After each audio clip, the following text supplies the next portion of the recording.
বসিরহাট মহকুমার হিঙ্গলগঞ্জ ব্লকের ১৩ নম্বর ও Bankra ডোবর switch gate সংলগ্ন এলাকায় আবারও বড়সড় বিপর্যয়।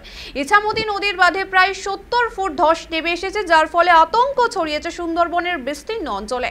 স্থানীয়দের অভিযোগ, বাঁধ সমস্যা বহুদিনের হলেও প্রশাসন বা সেচ দপ্তরের পক্ষ থেকে স্থায়ী সমাধানের উদ্যোগ নেওয়া হয়নি।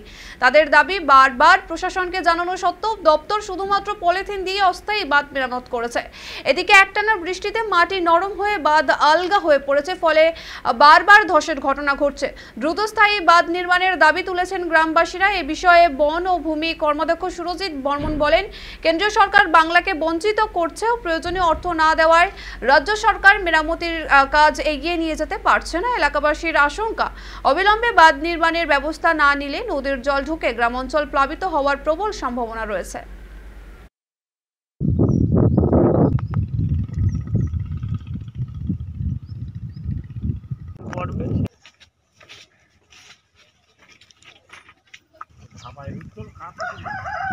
বুলবুলি ঝড় সব ডিমিয়ে আমরা এইখানে পাস করতেছি, তাও আমাদের খুব একটা দেখে না।